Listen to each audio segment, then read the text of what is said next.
Assalamualaikum warahmatullahi wabarakatuh. Bismillahirrahmanirrahim. Alhamdulillahirabbil alamin.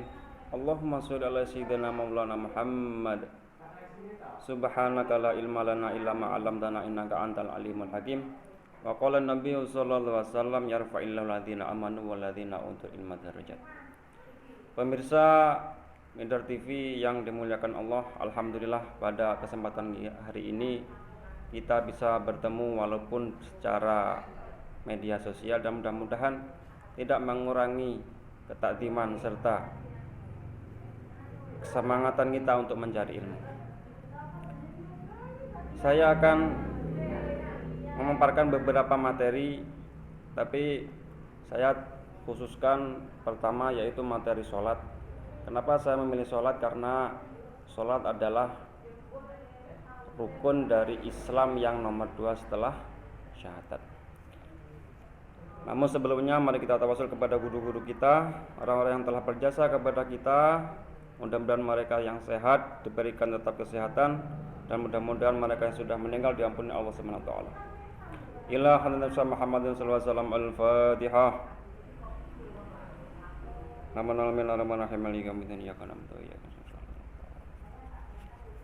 Bismillahirrahmanirrahim. Ini saya ambil dari kitab Fathul Qorib. Yang melihat silahkan lihat di halaman 11. Kitabu ahkami sholati utawi iki bab nerangake hukumi sholat. Wa huwa lughatan atwa wa syar'an kama qala ar-rafi'i aqwalun wa af'alun muftatatahun bit takbiri muftatamatun bit taslimi bi syara'itin maksusatin. Jadi yang dimaksud dengan sholat adalah secara bahasa sholat itu termasuk doa. Kalau secara istilah aqwalun wa af'alun muhtatamatun bit taslimi bisyara'itin maksusatin, yaitu suatu ucapan tingkah laku yang dimulai dengan takbiratul ihram kemudian diakhiri dengan salam dengan beberapa syarat tertentu. Kemudian sholat sudah maklum, sholat itu ada 5 waktu. Namun yang saya tekankan di sini adalah beberapa waktu. Yang terakhir, sholat zuhur itu waktunya adalah, kalau di sini diterangkan wa awwalu waqtuha zawalun aimaili syamsi an wasatis samai la bin nadri nafsil amri bal hiya yadharu biha wa ya'rifu dzalikal maili mitahwili dzili ila jihatil masyriq. Jadi ketika sholat zuhur dilaksanakan, yaitu ketika ayang-ayang niku lingsir saitik dari benda asal. Jadi yang dinamakan waktu zuhur yaitu lingsire saitik ayang-ayange di dalam benda tersebut. Jadi pas ketika di tengah niku malah mboten angsal, itu namanya waktu istiwa. Kemudian saya menerangkan tentang beberapa syarat dari sholat. Jadi syarat niku beda kalih rukun. Nek rukun niku sesuatu yang ada dalam sholat, tapi kalau syarat adalah perkara yang dilakukan sebelum sholat. Yang pertama nomor 1 al-islamu fala yajibu as-salatu 'alal kafir asli wala yajibu 'alaihi qada'uha. Idza aslama wa amal murtadu fatajibu 'alaihi as-salatu wa qada'uha in adza ilal islami. Jadi yang pertama adalah orang Islam. Jadi wis jelas nek wajib sholat niku khusus wong Islam, dikecualikan orang-orang yang non muslim. Orang non muslim itu dibagi menjadi 2, ada yang namanya kafir asli, ada yang namanya kafir ora asli. Jadi sing kafir asli niku namanya kalau dulu saya belajar di pondok niku namine kafir harbi. Yang kedua yaitu kafir dhimmi. Kalau kafir harbi niku memang orang yang sengaja untuk memusuhi Islam. Bahasane nek ora manut karo aturane berarti dimusuhi. Ini namanya kafir harbi. Tapi kalau kafir dhimmi adalah orang yang berbaur dengan sesama manusia, cuman dia kalau dulu istilahnya membayar pajak. Jadi podolah sama seperti di Indonesia, itu namanya kafir dhimmi. Tapi kita tidak usah mempermasalahkan tentang apa itu kafir harbi atau kafir dhimmi. Yang penting podo-podo rukun.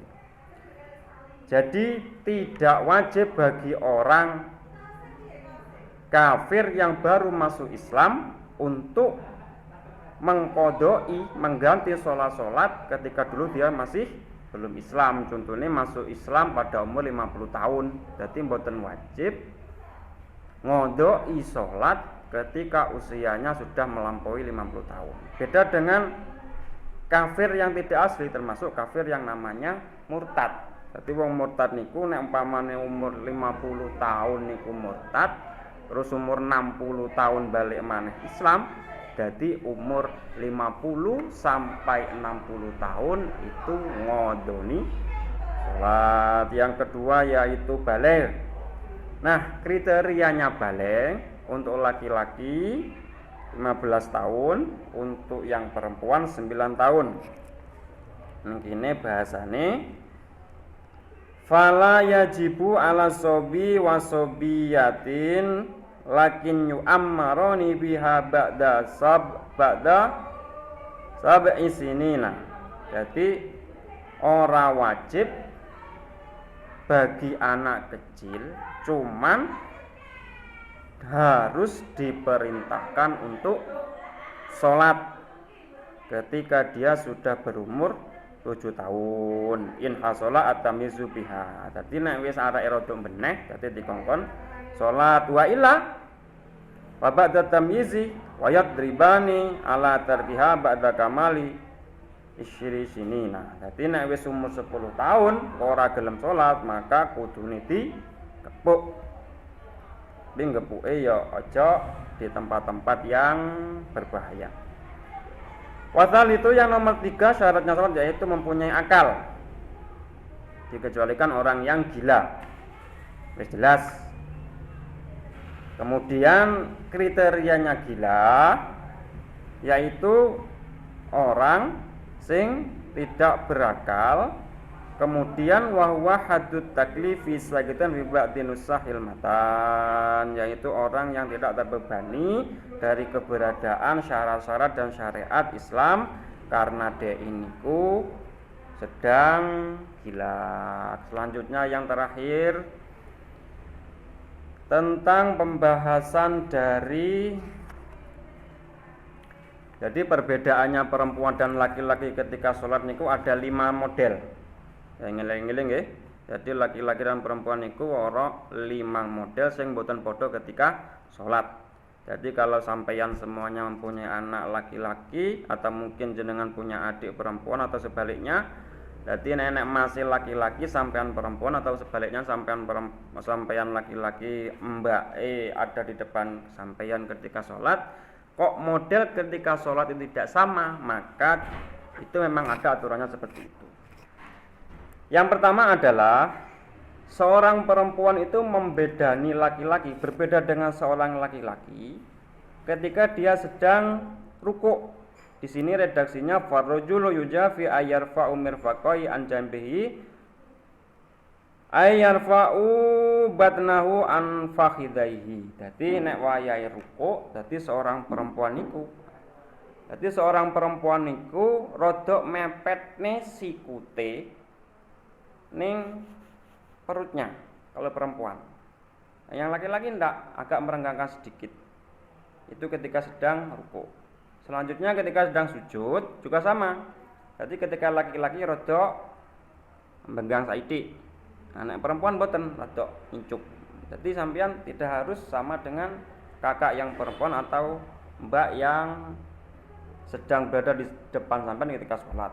Jadi biasanya nek lari-lari niku sering malah fahaman pola tingkah daripada pola ucapan, karena Rasulullah sendiri bersabda bahwa afdhalul ilmi ilmul hal. Jadi bahasanya nek ngomongi dengan ucapan itu lebih pas daripada ngomongi lewat tingkah, itu lebih pas daripada ngomongi lewat ucapan. Selanjutnya Yang membedani yaitu ketika seorang imam itu salah, maka seorang laki-laki cukup membaca subhanallah. Bahasanya di sini fa yaqulu subhanallah bi qasdi dzikri faqat au ma'a jahri. Fataqaddama bayanuhu fi maudhihi. Ma'a au ma'al i'lani au atlaqa lam tadul salatu awil i'lami faqat batalat. Jadi nek wayahe sanek imam kok salah, maka sampean cukup sing laki-laki ngomong subhanallah. Kemudian ketika kok pancet, imamnya pancet gak paham. Jadi bahasanya ketika sampean salate rukuke imam kok kleru, sampean ngomong subhanallah, imamnya gak paham, maka sampean nambahi kata-kata. Jadi subhanallah kleru. Nah, bagaimana seorang makmum yang melakukan seperti ini? Jadi bahasanya ditambahi subhanallah kleru. Maka imam makmum yang seperti ini tidak batal sholatnya, karena mengumumkan bahwa kekeliruan imam itu didahului dengan kata-kata subhanallah. Tapi lain ketika langsung sampean ngomong keliru tanpa ada didahului subhanallah. Jadi bahasanya mengenai imam keliru sama langsung keliru. Nah, itu malah batal. Tapi ketika didahului subhanallah keliru, itu maka tidak batal. Kalau yang perempuan cukup memukulkan, kalau yang perempuan memukulkan bidorbil yumna ala dohril yusro. Jadi memukulkan dalamnya tangan yang kanan nah ini kan luar, ini dalam. Jadi memukulkan dalamnya tangan yang kanan di gegeri, bahasanya kita pengennya gegeri, di luar tangan yang kiri. Jadi ketika salah ya cukup langsung boten ngene boten. Nah, nang ngene pripun nek ngeten. Nah, nek begini, di sini juga keterangannya fa in dorobat batnan bi batnin bi qasdil labi walau qalilan ma'a ilmi tahrim batalat. Nek trennya dolanan, dadi imam salat langsung malah dibetne, malah batal. Tapi nek dia tidak niat dolanan, terus dingenekne suarane memang iri. Dadi makmume tapaan rodok mboten mireng. Dadi digetne. Nah, ngene gak kena digetne. Nah, ini tidak batal kalau memang dianya tidak niat bermain-main. Tapi niat bermain-main ini jelas enggak boleh. Kemudian yang terpenting adalah saya sering melihat sekarang ada fenomena seorang perempuan itu ketika sholat pakai cadar. Nah, kemudian saya lihat, kemudian saya ketemu di sini di Fathul Qorib. Silakan dilihat halaman 14, bisa dilihat di redaksinya. Ini kitab cetakan sekitar 2003. Jadi di sini diterangkan tentang auratnya seorang perempuan, wajmi ubadril mar'ati al-khurrah, yaitu auratun illa wajaha wa kaffaiha. Ini sudah jelas. Jadi auratnya perempuan ketika sholat wa auratuha fi sholah. Wa amma kharijus sholati wa auratuha jami'u badannya. Jadi ketika sholat auratnya wong wedok niku nggih selain telapak tangan dan wajah. Jadi tidak ada istilah wong sholat niku kok gawe apa jeneng cadar. Nah, itu keliru. Nah, itu menurut Imam Syafi'i. Tapi ketika keluar dari sholat, maka wa amma kharijus sholati fa auratuha jami'u badaniha. Maka semuanya tertutup. Nah, itu maka boleh pakai cadar. Tapi kenyataannya teng Indonesia niku bahasane kita itu dalam muamalah sholat ikut Imam Syafi'i, ketika bermuamalah di dalam kehidupan sehari-hari kita pakai Imam Hanafi. Nah, Imam Hanafi niku mboten pakai cadar dan niku memang dibolehkan. Makanya kiai-kiai dulu, kiai-kiai NU niku mendamel bahasane Imam Hanafi. Cukup sekian materi yang saya sampaikan. Mudah-mudahan ada manfaatnya. Bila mana ada salah kata itu termasuk dari kesalahan saya sendiri. Bila mana ada kebenaran itu termasuk dari semata-mata dari anugerah Allah. Mari kita tutup dengan doa majelis. Subhanakallahumma bihamdik asyhadu an la ilaha illa anta astaghfiruka wa atubu ilaik. Maha suci Engkau ya Allah, dengan mengucapkan pujian kepadamu aku bersaksi bahwa tiada Tuhan selain Engkau. Ampunilah dosaku dan terimalah taubatku. Assalamualaikum warahmatullahi wabarakatuh.